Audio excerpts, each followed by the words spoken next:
눈에 보이지도 만져지지도 않는 말의 힘을 직접 밝혀보기 위해 한 가지 실험을 하려고 합니다. 먼저 40m의 거리를 정확히 측정하고 작은 초시계 하나와 30개의 단어 카드, 그리고 노신사 1명까지. 이제 준비는 끝났습니다. 실험 참가자는 20대 남녀 12명. 실험 의도는 절대 비밀. 이 실험은 문장을 만드는 언어 능력 테스트입니다. 자, 이제 실험이 시작됐습니다.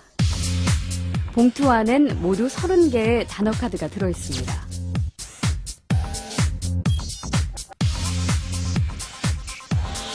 이렇게 나이 드신 분들이 막 연상이 되는데요. 제한 시간은 단 5분. 그 안에 카드를 조합해 3개의 문장을 만들면 됩니다. 늙은 뜨개질하면서 휠체어를 타고 있는 그 노인분이 앉아 계시는데, 이분은 약간 은퇴하셔가지고 약간 쓸쓸하고 그런 느낌이 되게 강했어요. 그래서 시간 안에 어렵지 않게 실험을 마친 참가자. 실험 끝나셨어요? 고맙습니다. 실험이 끝나고 대기실로 돌아가는 참가자. 하지만 파란 선을 밟는 지금 이 순간부터가 본격적인 실험 시작입니다.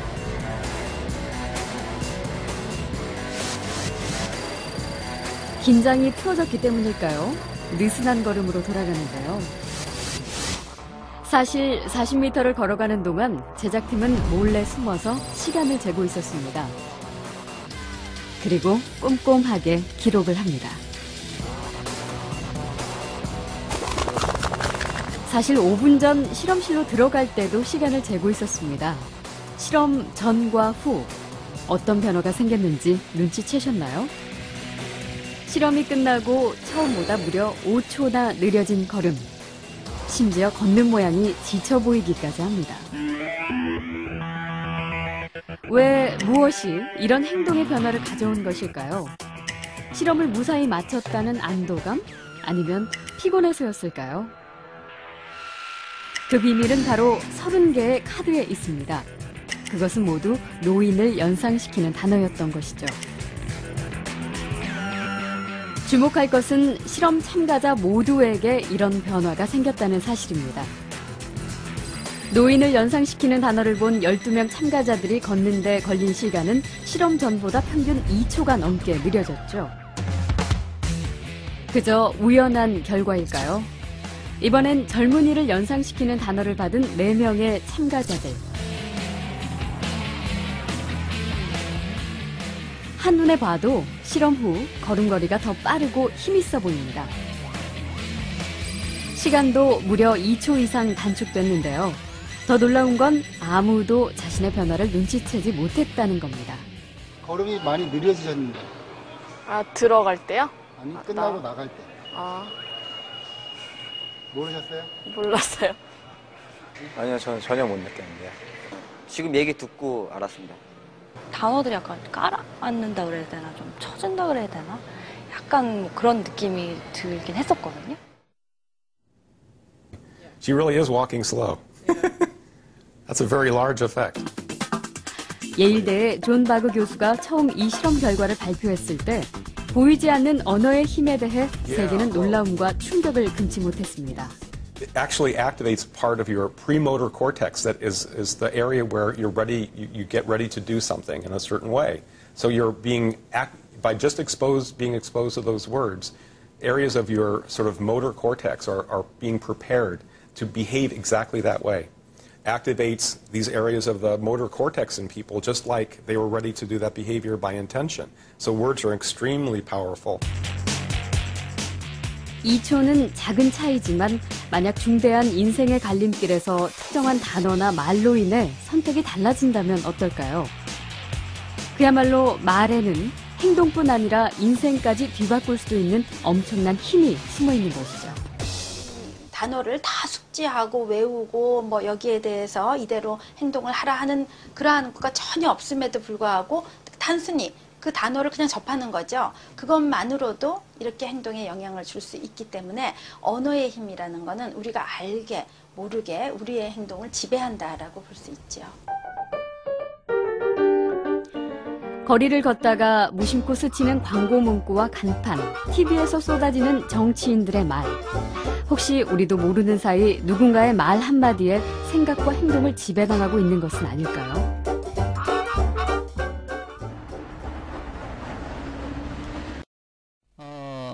지금 우리가 본 거는 말이라는 것이 얼마나 힘이 있는가 하는 것을 우리가 같이 보았습니다. 이런 과학적인 그 근거 외에도 성경에도 수많은 하나님의 말씀이 말은 그냥 단지 말이 아니다. 그리고 하나님은 세상을 말씀으로 지으셨다. 그렇게 시작함으로 어떤 이 말이라는 것이 얼마나 힘이 있다라는 것을 우리에게 아주 말씀을 많이 하고 있습니다. 마슬로우라는 사람이 이야기하는 것을 보면 인간은 기본적으로 5가지의 욕구가 있다 이렇게 이야기합니다. 뭐 기본적인 것이 여러분 알지만 한번 생각을 해보면 생리적 욕구가 있습니다. 그러니까 기본적으로 우리가 뭐 화장실을 가고 싶다든지 뭐 먹고 싶다든지 어떤 성적인 욕망이라든지 이런 아주 신체적인 균형을 이루는 데 필요한 욕구입니다. 그래서 이거는 뭐 사람뿐만 아니라 이제 동물이나 이런 것들에게도 다 있는 그 본능적인 욕구를 이야기하죠. 근데 두 번째는 안전 욕구가 있습니다. 그래서 신체적이나 정서적으로 자신을 보호하고 싶은, 그래서 우리가 위험한 것과 안전한 것이든 자연스럽게 우리는 안전한 것을 이렇게 추구해 가는 것이 인간의 또 하나의 본능입니다. 그 다음에 인간은 또 갖고 있는 게 사회적 욕구라는 것이 있습니다. 그러니까 인간관계. 그래서 사람은 혼자서는 절대로 이렇게 만족하면서 살 수가 없습니다. 그래서 항상 사람은 누군가를 이렇게 만나고 싶고 보고 싶고, 그래서 결혼도 사실은 그런 욕구 중에 이제 하나를 충족시켜 주는 것이죠. 그래서 어떤 소셜라이즈를 하고 싶은, 그래서 더불어 살아가게 돼 있는 것이 인간이고, 그런 것이 충족되지 않으면 인간은 고립됐다고 느끼고, 그래서 많은 질병들이 생기는 것이죠. 그래서 지금 뭐 일본이나 이런 나라들 보면 혼자서 방구석에 이렇게 처박혀서 막 게임하고 있던 사람들이 결국은 나중에 이제 심각한 질병이 돼서 이상한 증상들이 나타나는 것들이 바로 이런 사회적 욕구를 충족하지 못하기 때문에 일어나는 현상이고, 결국 그런 것들 때문에 어떤 사회가 단절이 됐을 때, 그러니까 어떤 면에서 인터넷이나 이런 것들 때문에 우리가 더 많이 이렇게 사람과 사람들이 만나는 이런 관계가 충족되지 못하잖아요. 근데 그것 때문에 인간의 어떤 본능을 채우지 못하니까 다른 방향으로, 이상한 방향으로 나타나는 현상들이 참 많이 있죠. 예, 이건 중요한 거 아니까 그런. 그 다음에 이제 네 번째가 자전의 욕구입니다. 셀프 에스팀. 타인으로부터 인정이나 존경을 받고 싶어 하는 심리적 욕구가 있습니다. 그래서 우리 인간은 누구든지 다 동일하게 누구의 리스펙트를 받고 싶습니다. 그래서 누가 나를 존중해 줘야지 내 스스로도 존중감을 느낍니다. 상대방이 나를 무시하면 나도 모르는 사이에 나도 나를 무시하게 되기도 하고 내 자존감이 낮아지기 때문에 우리는 서로가 서로를 사실은 존중해주고 이렇게 높여주는 연습들을 해야 되는 것이죠. 근데 마지막으로는 자아 실현의 욕구입니다. 자아 실현의 욕구라는 것은 자기의 이렇게 인간이라는 것이 스스로 자기 자신을 완성해 가고자 하는 욕구들이 다 있습니다. 그래서 어떤 면에서 그 신앙적으로 이야기할 때 우리가 본능적으로 하나님을 닮고 싶은 마음이다, 이렇게 우리가 정의를 하는데, 이런 것들이 우리 본능 가운데는 다 있습니다. 그래서 누구든지 나는 불완전한 상태로 평생 살고 싶어, 이런 사람은 사실 아무도 없습니다. 우리 모두는 다 완전을 향해서, 하다못해 운동을 해도 더 잘하고 싶지, 그래 됐어 뭐 이렇게 하는 사람은 없죠. 왜냐하면 우리는 모두가 어떤 완성을 향해서 나아가는 존재이고, 그런 욕구들을 우리가 다 가지고 있기 때문에 그렇습니다. 근데 이런 욕구들은 이렇게 위계 질서가 있어가지고 우리가 성숙해야만 성숙할수록 이렇게 5번째 단계를 추구해 간다는 것이죠. 그래서 뭐 1, 2번 정도는 그냥 본능적으로 느끼는 거고, 3번째 정도 되는 것부터는 우리가 노력을 애써야 되지만 5번째 단계까지 가려면 상당히 많은 애씀과 특별히 신앙적인 그런 체험이나 경험이 없이는 이루어지기 어려운 것이 이제 5번째 단계이지요. 자, 그런데 우리가 말이라는 것, 특별히 칭찬이라는 것은 우리가 3번째, 4번째, 5번째 단계로 날아가는 데 있어서 아주 최고의 도움을 주는 도구다라고 할 수 있습니다. 그러니까 칭찬이라는 것은 어쩔 수 없이 나와 누구와의 관계를 맺는 것이고, 또 내가 누구를 칭찬하는 것을 통해서 상대방이 난 참 괜찮은 사람이구나. 그래서 어떤 셀프 에스팀을 높여주는 것이 되는 것이죠. 그죠? 그래서 스스로가 그렇게 나는 참 괜찮은 사람이다라는 것이 이제 더 자라감으로써 나가 이제 완성화의 단계로, 나의 성장의 단계로 나아가는 것이기 때문에, 그래서 우리가 이 칭찬을 하는 것은 너와 나의 성장과 인간의 본능적인 욕구를 충족시키는데 아주 중요한 그런 요소라는 것입니다. 우리가 처음 도입할 때도 봤지만은 단지 이 말이라는 것이 소리가 아니라 우리의 뇌를 자극하고 우리 행동을 자극하기 때문에 이런 말을 통해서 우리가 스스로가 성장해 가고 또 우리가 성숙해 갈 수 있다는 것입니다. 카네기라는 사람이 이런 재밌는 말을 했습니다. 나는 그동안 정말 많은 칭찬을 들었다. 그러나 그 칭찬이 신물이 나거나 기분을 상하게 한 적은 없다. 예. 그래서 우리가 이 칭찬이라는 것은 단지 그냥 듣기 좋은 말이 아니라 우리의 본성적인 욕구를 충족시켜주고 결국 우리 스스로들을 성장시켜가는 아주 좋은 도구다라는 것입니다. 자, 그러면은 우리가 이 칭찬을 하게 되면 이 칭찬을 하는 사람과 또 칭찬을 받는 사람들에게 구체적으로 어떤 효과가 있는가 한번 살펴봅시다. 먼저 칭찬을 할 때 칭찬을 하는 그 사람에게 어떤 효과가 있는가. 사실은 칭찬을 이렇게 하면은 우리는 생각하기에 칭찬을 받는 사람이 더 좋을 거라고 생각하는데, 실제적으로는 연구를 이렇게 보면 칭찬하는 사람이 훨씬 더 많이 성숙하고 더 많이 효과가 있다. 그런 이야기를 해요. 그래서 칭찬을 듣는 그런 것보다는 칭찬을 하는 사람이 되라. 그렇게 이야기를 하고 있어요. 왜냐하면 칭찬을 하는 사람은 무엇보다도 대인관계에서 자신감을 가지게 됩니다. 여러분이 한번 생각을 해보세요. 여러분 스스로에게 누가 좋은 얘기를 하는 거야. 나 참 잘한다. 너 참 열심히 하네. 너는 참 좋은 애야. 이런 칭찬을 하면 어떻습니까? 그런 사람들하고 만나고 싶죠. 저 같이 하고 싶은 거예요. 근데 만날 때마다 너는 왜 그렇게 인생이 그렇게 사냐? 너같이 그래서 하면 인생 망치는 거야. 뭐 이런 사람이면 여러분 어때요? 안 보고 싶죠. 그러니까 여러분들이 누군가를 만났을 때 인카레지를 하고 칭찬을 하고 그렇게 되면 결국 그 사람은 나를 보고 싶은 것이고 나를 만나게 되고 나를 좋아하게 되는 것이고, 그럼 자연스럽게 인간관계가 좋아지는 것이죠. 그래서 어떤 누구를 만났을 때 자신감이 생기는 거예요. 사람을 만나는 것에 대해서 자신감이 생기는 거예요. 여러분, 내가 누구를 만나는 것이 참 두려운 사람들이 있습니다. 피곤하고 힘들어하고. 근데 그러면 그 사람들을 한번 생각을 해봐야 돼. 나는 사람들을 만날 때 어떤 말을 많이 하는가? 비판적이고 비관적인 말을 많이 하는가? 아니면 사람들을 격려하고 위로하는 말을 많이 하는가? 칭찬하는 말을 많이 하는가? 그래서 내가 칭찬을 많이 하게 되면 좋은 관계를 맺게 되고, 그래서 내가 아주 대인관계에 있어서 자신감을 가질 수 있게 되는 거예요. 자, 두 번째는 우리가 칭찬을 하게 되는 사람들은 긍정적인 생각을 하게 되죠.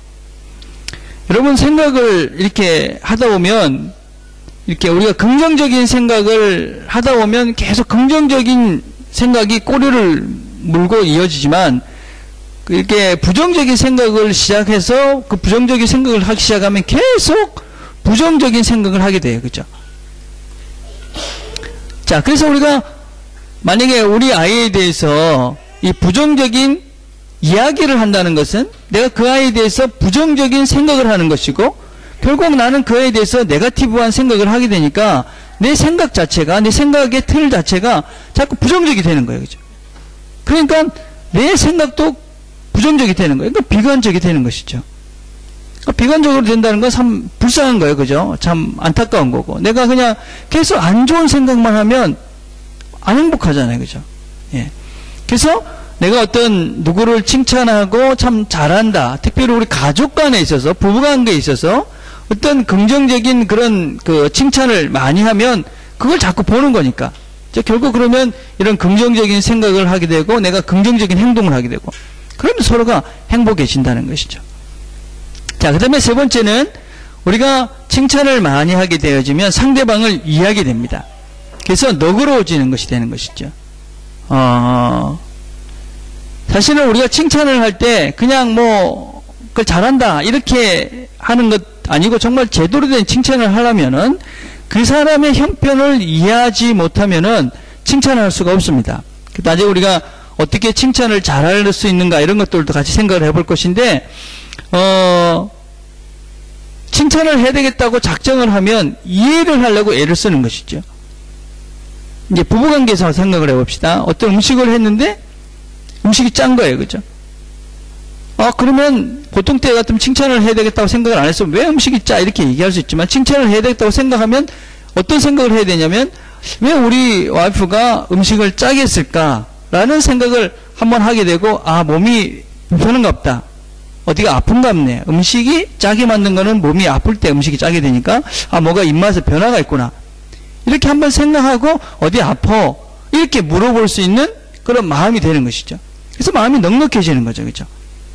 그래서 칭찬을 하려고 애를 쓰게 되어지면 우리의 마음이 너그러워지기 때문에 훨씬 관계에 있어서 그죠?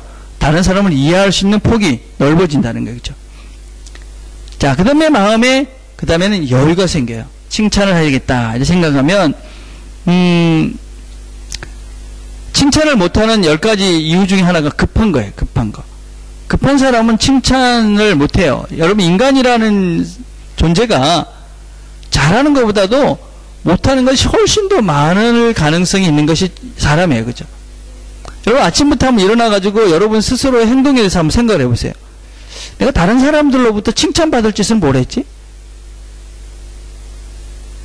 뭐 한 것도 있지만 사실은 별로 그렇게 아침에 일어나서 뭐 그렇게 다른 사람을 행복하게 만들고 뭐 내가 아주 뭐 이렇게 한 것보다는 좀 더 잘나고 좀 비적거리고 다른 사람이 샤워하면 내가 먼저 해야 되는데 하고 마음에 좀 삐딱하게 볼 수도 있고 왜 애는 삑삑 울나 그러고 짜증스럽게 생각할 수도 있고 뭐 누가 뭐 이런 이게 이제 어떤 면에서 우리예요. 그래서 우리가 서로가 서로에 대해서 이렇게 칭찬을 하려고 생각하지 않고 그냥 보이는 것을 이야기를 하면 결코 칭찬할 수가 없어요. 그래서 칭찬은 급한 거예요. 급한. 근데 칭찬해야 되겠다 생각을 하면 한번 멈춰 쓰게 되니까 결국은 우리가 여유가 생기는 것이죠. 자, 그 다음에 칭찬을 하면 행복합니다. 여러분 내가 다른 사람의 잘못을 막 이렇게 지적을 하잖아요. 그죠? 그 지적을 하면 사실은 지적하는 사람도 가슴이 아파요. 그죠? 그러니까 내가 누구 뭘 잘못했다 그러는데 그걸 잘못했다고 지적하니까 난 좋아. 그런 사람 별로 없어요. 물론 그것이 뭐 전혀 모르는 사람 같으면 모르지만 또 아는 부부끼리인데 부부가 당신 왜 그래? 그렇게 이야기해놓고 내가 우리 부인한테 뭐라고 그랬을 때 기분 좋다. 이런 사람은 아무도 없어요. 그죠? 예. 뭐 식구도 마찬가지죠. 우리 자녀들에게도 우리 자녀가 뭘 잘못했을 때 니 뭐 이렇게 잘못했어? 그래 놓고 내가 우리 애한테 그랬으니까 기분 좋다. 이런 사람은 없는 거예요. 어머님들도 여러분을 뭐라 하면 다 마음이 아픈 거고 남편도 그렇고 아내도 그렇고 마찬가지예요. 그죠? 근데 대부분의 그런 지적이 효과가 있느냐? 없어요. 예. 그래서 칭찬을 하면 행복해지죠. 나 참 잘했어. 뭐 똑같은 거예요. 그죠? 지적하면 기분 나쁘듯이 누가 내가 너를 잘했다고 이야기하는 순간 내가 행복해지는 것이죠. 그죠? 자, 그래서 칭찬을 하면 칭찬을 하는 사람에게 이런 효과가 있고 또 상대방에게는 어떤 효과가 있느냐? 무엇보다도 칭찬을 들으면은 더 잘하려고 합니다. 내가 이렇게 칭찬을 들었으니까 이 정도면 됐어. 이렇게 만족하고 그만하는 사람은 없어요. 그죠? 만약에 50점 받는 애가 있는데 60점을 받아왔어요. 그래서 너 정말 60점을 받았구나. 정말 수고했어. 정말 애썼어. 60점이나 받았어. 그래서 우리 엄마의 목표는 60점이구나. 그러니까 난 맨날 60점만 받아야지. 그렇게 생각하는 자녀는 없다는 거예요. 그렇죠? 뭐 아내도 마찬가지죠. 오늘 본천이 참 맛있었어. 뭐 옷도 입고 참 좋았어. 이렇게 얘기하는데 우리 와이프는 뭐 국 하나 끓여주고 우리 남편은 국 하나 끓여주고 반찬하는 게 좀 만족하는구나. 그러니까 내일부터는 국 하나 하고 반찬 하나씩만 해줘야지. 이렇게 하지 않는다는 거예요. 칭찬을 하면 뭐 또 더 해줄 게 뭐 없을까 이렇게 생각을 하는 것이 정상이라는 거죠. 그래서 칭찬을 하면 더 잘하려 한다 하는 거예요. 두 번째는 자신감이 생겨요. 예.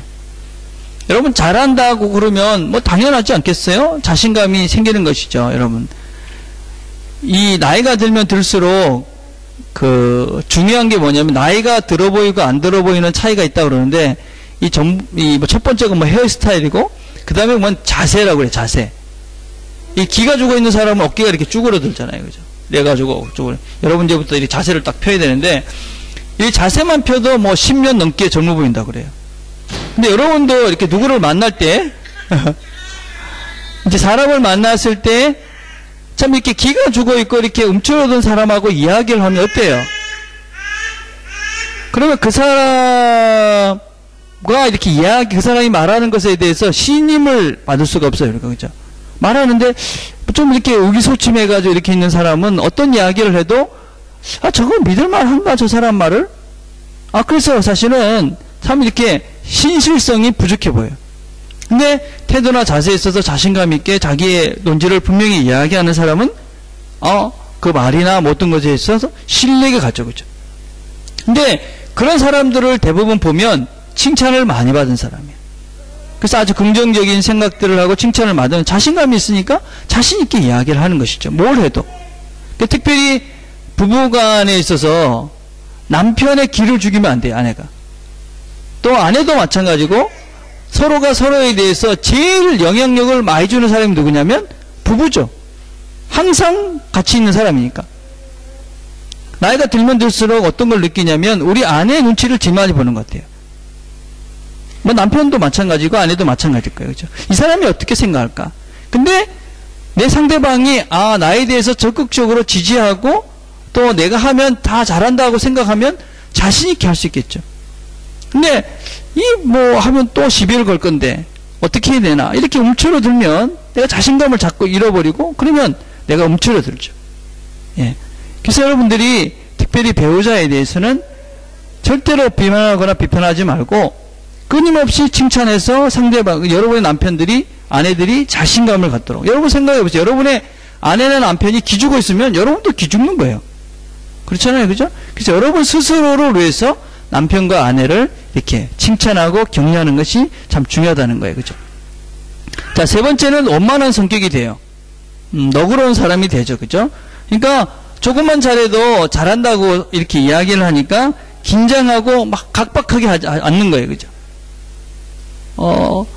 만약에 누가 조금만 내가 잘못했을 때 너 잘못한다 이렇게 얘기하면 긴장할 수밖에 없어요. 이게 뭘 또 내가 잘못하지? 그런 생각을 자꾸 하게 되면 내가 다른 사람을 대할 때도 그렇게 하는 거예요. 내가 조금만 잘못했을 때 지적을 받으니까 나도 다른 사람이 뭘 잘못하는 것을 지적하는 습관이 드는 거예요. 그래서 서로가 아주 이렇게 원만한 사람이 되지 못하고 좁은 사람이 되는 것이죠. 그죠? 그래서 넉넉하지 못하게 돼요. 근데 칭찬을 받으면 조금 잘하면 잘한다고 그러고 못해도 그냥 별 얘기를 안 하니까 그냥 원만한 사람이 되고 너그러운 사람이 되는 것이죠. 그 다음에 문제 해결 능력이 향상이 됩니다. 로마의 철학자인 세세로라는 사람이 이런 말을 했어요. 칭찬이라는 사랑스러운 말을 들으면 무엇인가 할 마음이 우러난다. 그러니까 어떤 문제를 놓고 보았을 때 그것을 해야 되겠다고 생각하는 사람이 있고 그것을 할 수 없다라고 생각하는 사람이 있는 거예요. 그죠?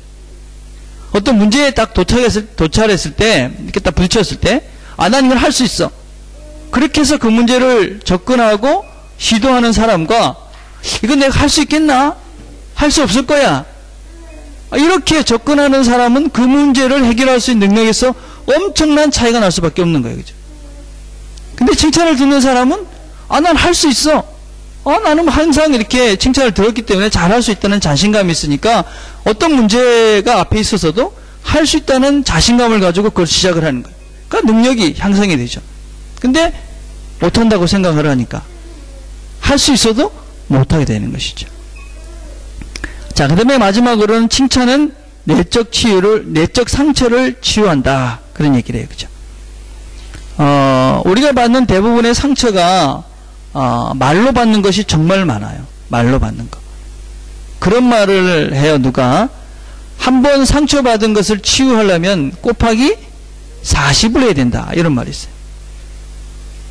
그러니까 여러분 이게 이 부정적인 말, 누구에게 안 좋은 말을 하는 것이 얼마나 그게 깊은 상처가 되는지를 명심하셔야 돼요. 내가 누구한테 너 왜 그래? 그래서 상처를 줬잖아요. 그럼 그거를 커버하기 위해서는 40번 좋은 말을 해야지 그 한 번 상처받은 게 치유된다는 거예요. 예. 그래서 칭찬은 여러분들이 그런 우리가 가지고 있는 내적인 상처를 치유하기 때문에 여러분들이 그런 좋은 말로 다른 사람들의 그런 마음에 있는 아픔들을 치유해 줄 수 있다는 거예요. 그죠? 자, 그런데 생각보다 우리가 이렇게 칭찬이 좋고 말에 능력이 있다. 이런 거를 알고 있어요. 그죠?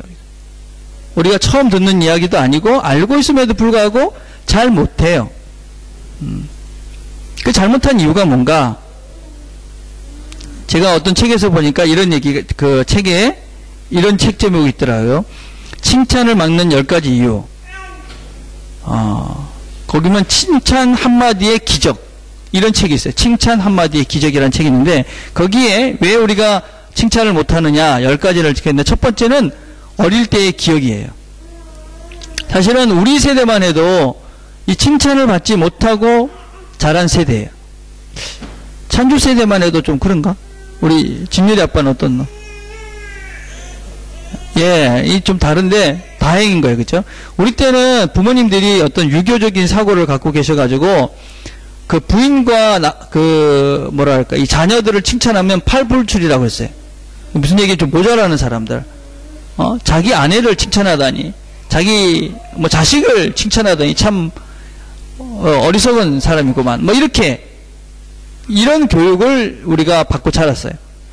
그래가지고 그런 칭찬을 부모님들이 아무리 잘해도 뭐 학교에서 1등을 하고 100점을 받아와도 뭐 그런 자랑을 하는 게 아니라 뭐 99점 받으면 우리 애는 99점밖에 못 받았어. 뭐 이렇게 우리 아이를 조금 비하하는 것이 겸양인 것 같이, 그게 정상인 것 같은 그런 교육을 우리가 받고 자랐어요. 그래서 여러분의 부모님들이 사실은 잘 그런 것들을 못했는데 이제 우리 때는 그런 걸 하려고 애를 썼어요.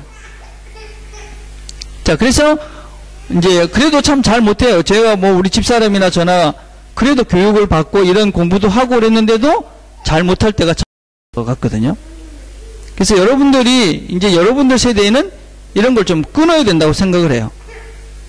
제가 생각에 제일 어리석은 사람들이 다른 사람들은 잘한다고 이야기하면서 자기 식구들에 대해서 안 하는 거예요. 이 칭찬이 이렇게 좋은 건데 왜 그거는 다른 사람들한테 뭐 돈은 다시 자기 식구들한테 다 쓰고 이렇게 제일 사랑한다면서 정말 좋은 것인 칭찬은 자기 가족들에게 안 하는 거예요. 정말 바보 같은 짓이라고 생각해요. 사실 돈도 들지 않고 정말 좋은 것이고 정말 힘이 있는 것인데 이걸 왜 가족한테 안 하는지 모르겠어요. 그죠? 그래서 어릴 때 이런 칭찬을 받은 기억이 별로 없기 때문에 우리가 이런 칭찬을 잘 못한다 하는 거예요. 두 번째, 칭찬을 못하는 이유는 뭐냐면 자기 기준으로 보기 때문에 그래요. 자기 기준. 그러니까 특별히 부모님, 제 같은 경우가 그렇더라고요. 제가 우리 애도 키워보고 또 교회 사역을 하면서 보니까 저는 지금 50대고 또 40대고 30대였잖아요. 근데 우리 애는 지금 2살이고 3살이고 또 여러분이 20대고 30대예요. 근데 지금 내가 요구하는 거는 40대, 뭐 50대에 되는 생각을 우리 애한테 요구하고 또 여러분들한테 요구를 했던 거예요. 그러니까 그 기준으로 보면 이건 너무 모자라는 거야. 그러니까 칭찬이 안 되는 것이죠. 그죠? 그러니까 부모님들 같은 경우도 우리 애가 만약에 한 5살쯤 됐으면 5살짜리의 수준에서 칭찬을 해야 되는데 이 엄마들이 한 10살쯤 되는 걸 기대하는 거야.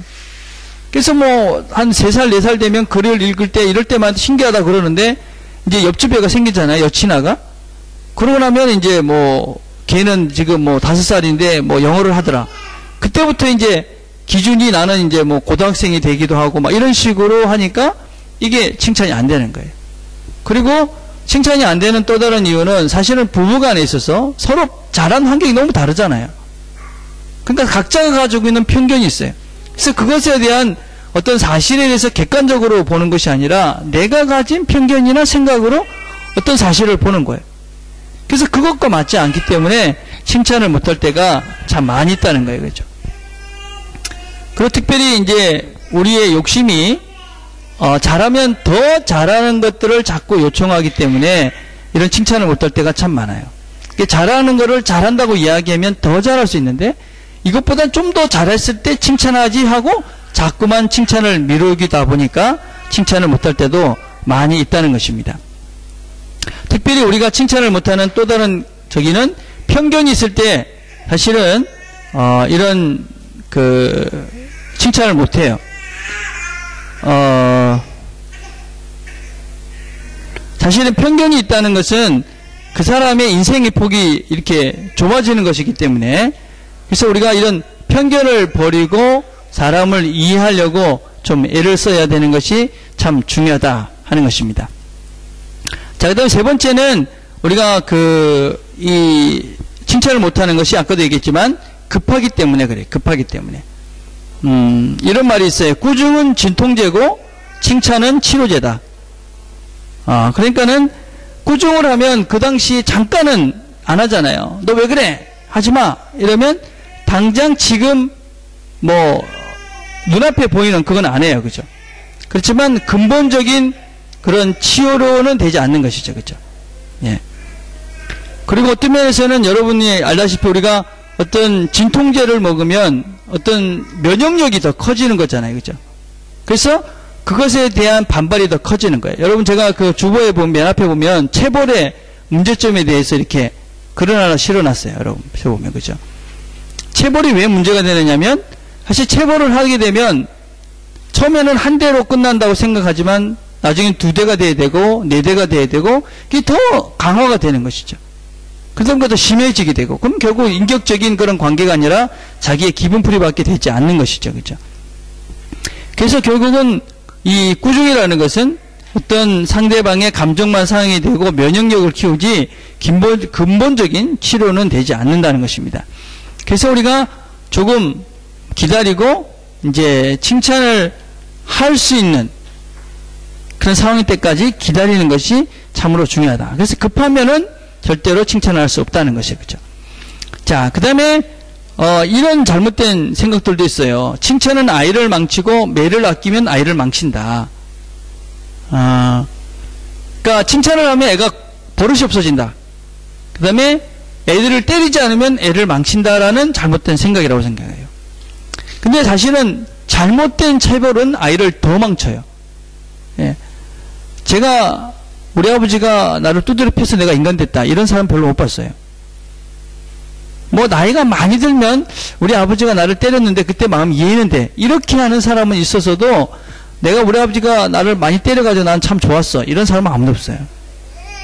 다 어떤 마음에 반항심이 생기고 또 어떤 마음에 부정적인 어떤 그 당시에 그 문제는 해결됐을지 모르지만 그것 때문에 부모와 나와의 관계 속에서 어떤 그런 관계가 어그러지는 소외되는 그런 케이스가 더 많았지 그것 때문에 긍정적인 일들은 별로 없었다는 거예요.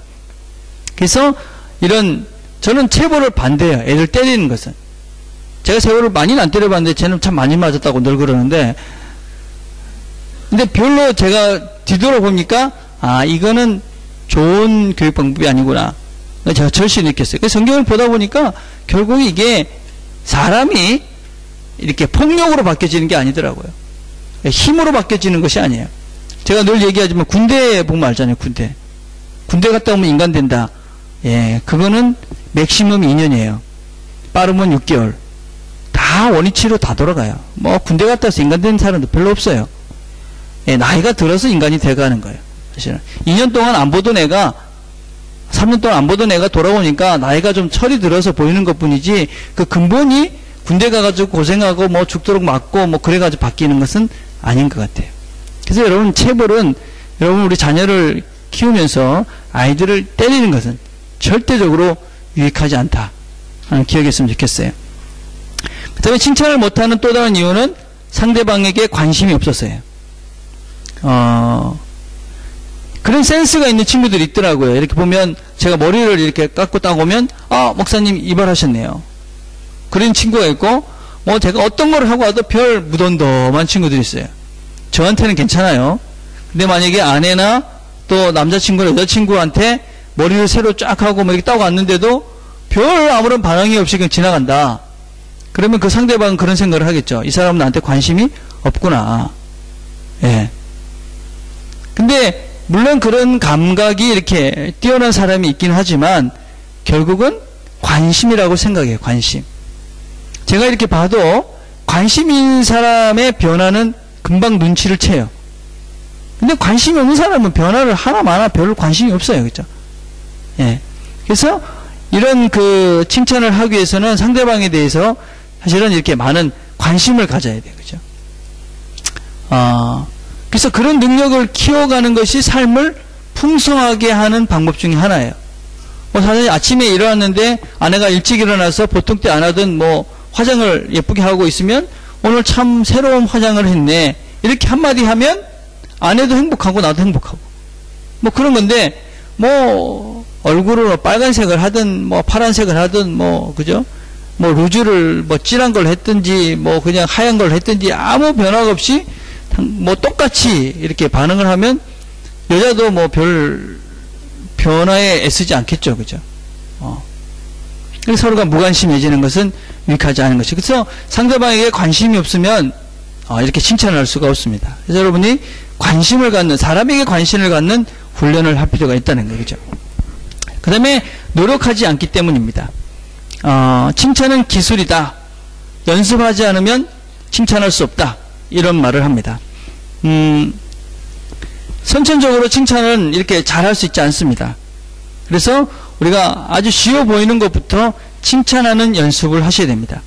하다못해 우리가 오늘 이렇게 여러분 열심히 쓰는 친구들 옆에 있는 거 보면 오늘 참 열심히 듣는 것 같아. 그렇게 보통 때 맨날 엉뚱한 생각하다가 오늘 앉아서 잘 듣는 거 보면 오늘 참 잘 듣네. 이런 거 있잖아요. 그죠? 예. 하다못해 예배 시간에 제 시간에 오는 것만 해도 참 수고했다. 잘 왔네. 일찍 왔네. 이런 정말 우리가 이렇게 찾으면 있잖아요. 우리가 칭찬할 것들이 참 많아요. 그죠? 그래서 그런 칭찬할 것들을 하는 훈련을 하면 그냥 우리가 하는 말이 칭찬이 돼서 상대방을 격려하게 되는 것이죠. 그래서 노력하셔야 됩니다. 연습을 하고 훈련을 해야 돼요. 그죠? 그 다음에 우리가 칭찬하지 않으려 하는 것은 큰 것만 칭찬하기 때문에 그래요. 예. 그러니까 칭찬할 게 그러면 별로 없게 되죠. 그죠? 쉬운 예로 자녀가 1등을 해서 칭찬을 해야 된다. 그러면 칭찬받을 애는 한 명밖에 없겠잖아요. 그죠? 근데 중요한 건 뭡니까, 여러분? 1등까지 가기 위해서 하고 있는 그런 자세들을 칭찬하는 것이죠. 책상에 앉아서 공부하는 거를 보고 참 잘한다. 숙제를 잘해가는 걸 보고 잘한다. 아내도 마찬가지죠. 그죠? 내가 완벽한 밥상을 기대하고 진수성찬이 차릴 때만 칭찬을 하면 여러분 칭찬할 일이 별로 없을 거예요. 그죠? 그렇지만 어제 생선이 나왔는데 오늘은 불고기가 나오면 어제와 다른 또 다른 메뉴가 나왔네. 이렇게 칭찬할 수 있고. 그죠? 어제와 다른 조금 다른 음식이 나왔을 때마다 여러분들이 이런 음식이 나왔네. 이렇게 이야기를 하면 완벽한 밥상 던전가 나오겠죠. 그죠? 예. 그래서 여러분들이 큰 것만 칭찬하는 것이 아니라 그런 과정과 그런 부분된 것들을 칭찬할 때 완전한 것으로 간다 하는 것입니다. 그 다음에 문제를 고쳐줘야 한다는 생각 때문에 칭찬을 못합니다. 아까도 얘기했지만 내가 어떤 이야기를 이렇게 하면 내가 칭찬을 했기 때문에 잘못한 것을 못 눈치채면 어떡할까 하는 거예요. 그죠? 그러니까 예를 들면 내가 어떤 아내가 옷을 입었는데 보니까 촌스럽게 입은 거예요. 그죠? 근데 보니까 귀걸이는 예쁜 거예요. 그럼 나는 참 귀걸이가 예쁘네 이렇게 얘기하면 되는데 귀걸이가 예쁘다고 얘기하면 저 옷 잘못 입은 촌스러운 것까지도 그냥 저렇게 입고 평생 살면 어떡하나 이런 불필요한 생각 때문에 그걸 못하는 것이죠. 그죠? 그러니까 예를 들면 우리 아이가 오락도 하고 공부도 제대로 안 해요. 근데 숙제를 잘해가요? 그러면 아니 숙제 참 잘해서 좋다 이렇게 이야기하면 얘가 그것 때문에 오락하고 이런 것들도 계속 하고 있으면 어떡하나 이런 생각들 때문에 우리가 칭찬을 못하는 경우도 참 많아요. 근데 사실은 우리 아이에게 숙제를 해서 숙제 참 잘한다, 참 수고한다 이렇게 이야기하면 그걸 더 잘하기 위해서 다른 것들도 고치는 것이죠. 그죠? 우리 남편이 우리 아내가 뭐 맨날 국만 끓여줘도 참 국이 참 맛있네 이렇게 먹어주면 국이 맛있다 그러는 거 보니까 다른 것도 내가 잘할 수 있겠구나. 그리고 다른 것도 시도해서 다른 반찬도 나올 수 있는 것이죠. 근데 내가 국이 맛있다 그러면 이 마누라가 맨날 국만 끓여주면 어떡하나 이런 걱정 때문에 칭찬을 안 하면 결국 계속 국만 먹을 가능성이 참 많죠. 그죠? 예. 그래서 우리가 이렇게 문제를 고쳐줘야 된다. 문제가 내가 지적해서 고친다는 생각을 빨리 버리지 않으면 여러분들이 칭찬을 할 가능성이 참 적다는 것이죠. 그죠? 자, 그 다음에 상대방에 대한 경계심 때문이에요. 그죠? 그러니까 혹시 내가 이런 말을 하면 뭐 이거는 뭐 부부나 자녀의 이런 문제가 아니고 직장이나 이런 데서 그죠? 뭐 상사, 특별히 상사에게 아이고 오늘 사장님 참 넥타이가 멋지십니다. 이렇게 얘기하면 이게 아부성 발언이 아닐까? 뭐 이런 걱정 있잖아요. 그죠? 뭐 직장 뭐 어떤 동료들에게 오늘 장지 진짜 옷 멋있네 이렇게 얘기하면 이 사람 나한테 커피 사달라는 건가? 뭐 이렇게 들을까봐 그런 오해들 때문에 사실은 우리가 이렇게 칭찬을 못해요. 특별히 어떤 나하고 좀 관계가 조금 애매한 이런 사람들에게 내가 어떤 칭찬을 했을 때 이 사람이 나를 이렇게 내가 뭐 어떤 내 자존심을 구기고 아니면 나에게 뭔가 이렇게 얻을 것이 있어서 나한테 은근히 더 접촉하는 것이 아닐까 그런 마음이 들까봐 여러분이 칭찬을 못하는 경우들도 있어요. 그죠?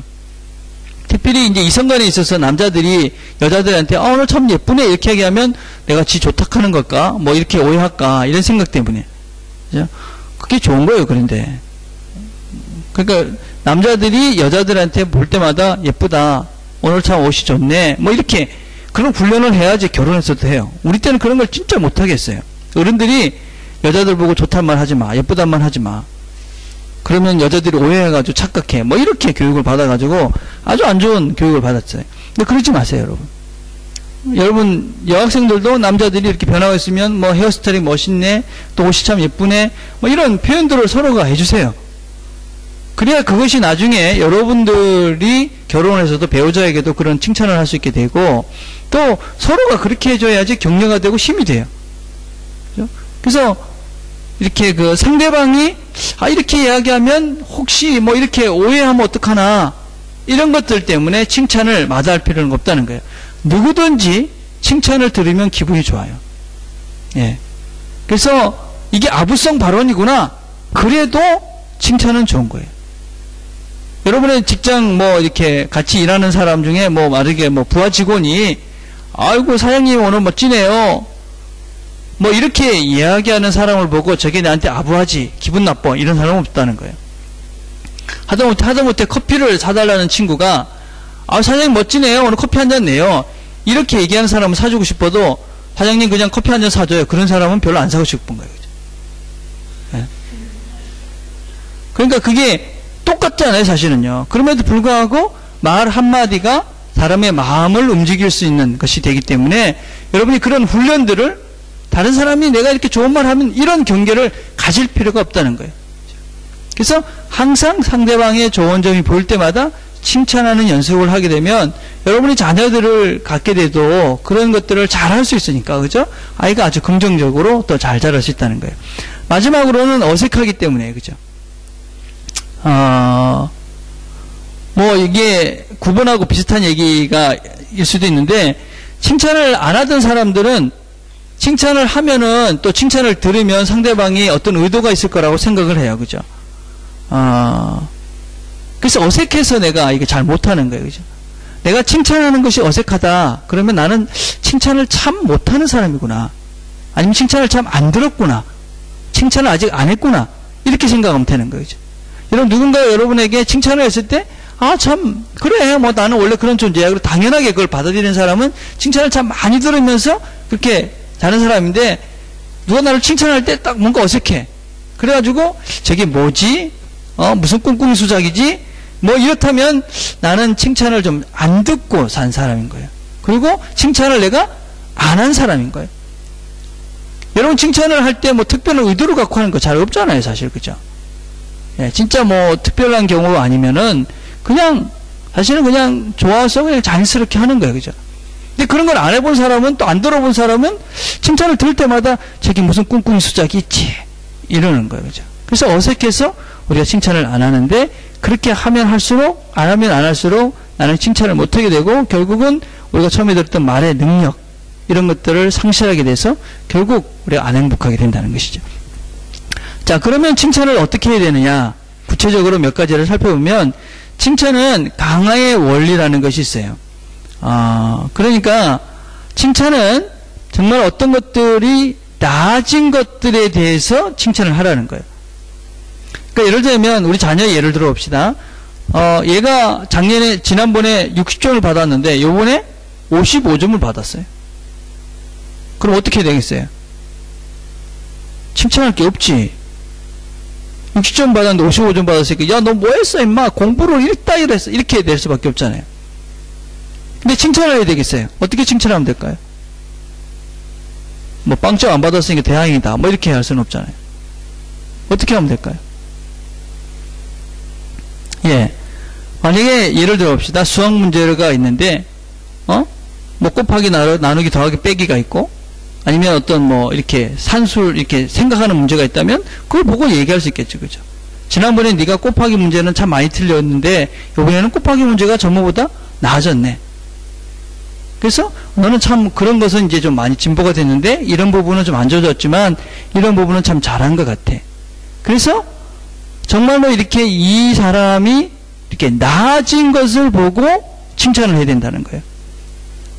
그러니까 아침에 일어나서 화장을 하고 있는 아내를 칭찬해야 되는 것이지, 뭐 이렇게 한 것이지, 뭐 똑같은데 뭐 얼굴 비시시 하고 있는 거를 눈곱이 이렇게 뜯어 있는데 눈곱이 껴서 예쁘네 이렇게 할 수는 없잖아요. 그죠? 예. 그건 칭찬이 아닌 것이지. 그건 비꼬는 거죠. 그죠? 예. 물론 뭐 결혼해서 얼마 동안은 그죠? 눈곱이 낀 것도 예쁘니까 칭찬할 수도 있죠. 그죠? 예. 정신이 그때는 호르몬 작용 때문에 1년 반 정도는 그죠? 모든 걸 봐도 예쁠 때가 있잖아요. 그죠? 예. 그때 말고. 예. 그래서 이 강화의 원리, 그래서 어떤 것이 나아진 것을 칭찬하라 하는 거예요. 그래서 나아진 면을 찾아서 칭찬하는 거예요. 그죠? 자, 두 번째는 명세화라는 거예요. 명세화. 이게 무슨 말이냐면 구체적으로 하라는 말이야. 다시 얘기하면 뭐 너 참 잘했네 이게 아니라 무엇을 어떻게 잘했네 이렇게 이야기하는 거예요. 당신 참 예쁘네, 이것도 참 좋은 표현이지만 오늘 당신이 입술을 무슨 컬러로 하니까 참 어울리네. 그렇죠? 아니면 오늘 당신이 머리를 헤어스타일로 이렇게 하니까 참 예쁘네. 당신이 오늘 스카프를 무슨 컬러로 하니까 참 어울리네. 이렇게 하라는 것이죠. 남자들도 마찬가지죠. 그죠? 남자들도 당신이 오늘 수염을 깎고 나니까 참 아주 핸섬해 보이네. 뭐 이렇게. 그래서 아주 구체적으로 칭찬을 해야지, 내가 한 것에 대해서 이 사람이 성의를 가지고 나를 칭찬하는 것을 깨닫는 것이지, 당신 예뻐? 좋네? 오늘 맛있어? 뭐 이러면 뭐가 맛있다는 건지 모르잖아요. 그냥. 그럴 때는 그러면 이런 것들을 우리가 이빨린 칭찬이다 이렇게 얘기하는데, 조금만 하면 알아요. 그죠? 사람들이. 그래서 그걸 하는 소리야. 또 이렇게 될 가능성이 많아요. 그러니까 뭐 국을 먹으면, 오늘은 간이 참 잘 맞네. 그래서 참 맛있다. 뭐 콩나물국을 끓였으면, 며칠 전부터 내가 콩나물국을 먹고 싶었는데 당신이 끓여서 정말 맛있다. 뭐 이렇게. 여러분들에서 조금만 한마디만 거기에다가 코멘트를 달면 좋은 칭찬이 되고 상대방에게 아주 힘이 되는 칭찬이 될 수 있다는 거죠. 그래서 두 번째 원리는 명세화의 원리라는 게, 명세, 구체적으로 칭찬을 하라 하는 거예요. 그죠? 세 번째는 신뢰성이라는 거예요. 그죠? 우리가 말이라는 것은 우리가 첫날도 이야기했지만 어떤 소리가 아니라고 그랬잖아요. 그죠? 몸짓이나 행동이나 느낌이라고 그랬어요. 그죠? 근데 말로는 당신 예쁘네 그러면서 다른 데 쳐다보고 뭐 이렇게, 아니면 국을 먹으면서 인상을 찡그리면서 참 맛있네, 이거는 상대방이 이건 거짓말 하는 거구나 라는 것을 눈치채는 것이죠. 그죠? 그건 칭찬이 될 수가 없는 거예요. 그죠? 예, 여러분 억지로 뭐 맛이 없는 거를 맛있는 척 하면서 칭찬할 수는 없어요. 그죠? 그렇다면 그 사람의 말에 신뢰성이 떨어지기 때문에 앞으로 어떤 말을 해도 저건 그냥 하는 형식적인 말이야 밖에 되지 않아요. 그죠? 여러분이 칭찬할 때는 진실성을 담아서 해야 돼요. 그 얘기는 입으로만 아니라 몸으로도 동시에 그거를 해야 된다는 거예요. 그러니까 당신이 참 고마워.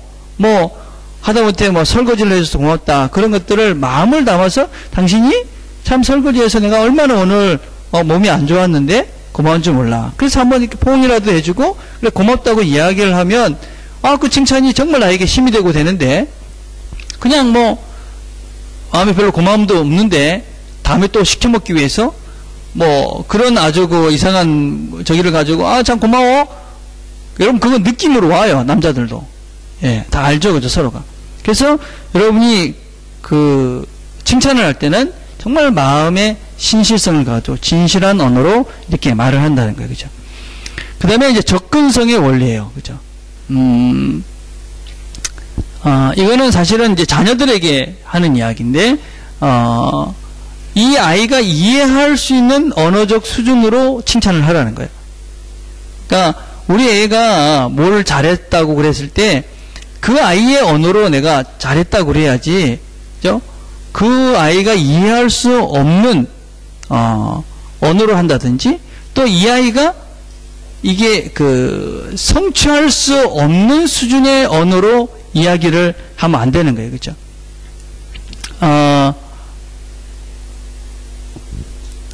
이제 학교에서 그런 예가 있었다고 그래요. 어떤 선생님이 이제 칭찬을 해야 된다고 생각을 해서 뭐 60점 받은 애 보고 너는 이제 보니까 뭐 65점을 받아서 다음에 100점을 받을 수 있을 거야. 너는 이제 100점짜리 애가 될 거야.